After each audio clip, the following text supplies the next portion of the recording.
Hi, I'm Scott Canady, and I work with Community Associations Institute on federal government issues. Thank you for joining us for our first ever virtual advocacy summit. This is your opportunity to represent the 74 million Americans living and working in community associations. Together, we'll meet with members of Congress and their staff, we'll advocate for our federal legislative priorities, and you'll have an opportunity to work with fellow CAI advocates from across the country. You have the industry expertise and the stories to share in these important meetings about our key issues. I've been involved in congressional affairs for 25 years, and today I'm going to give you some tips and tricks to make the most of a meeting with a congressional office.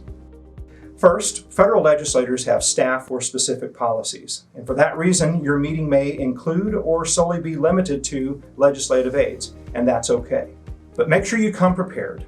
We will have issue briefs for each topic, and we'll discuss the issues in detail in our opening session. We'll also share legislator bios so that you have information on who you're meeting with.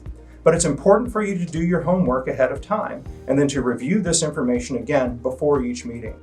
Make it personal.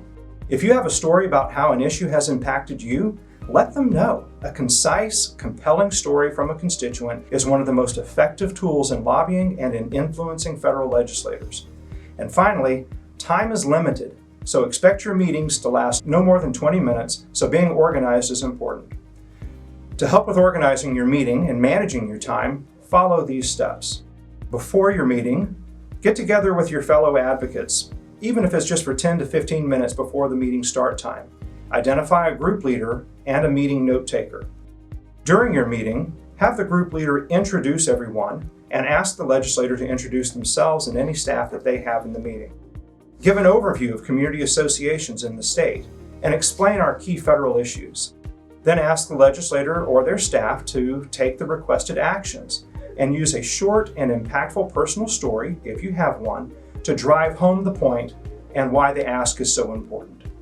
And finally, ask your legislator or staff members if they have any questions, identify the point of contact for any follow-up, and thank them for their time. Also, feel free to ask for a group virtual photo. And finally, extend an invitation for them to come and visit your local community. We will cover meetings and any questions in our opening session. But in the meantime, for more tips and advice, contact our team at government@caionline.org.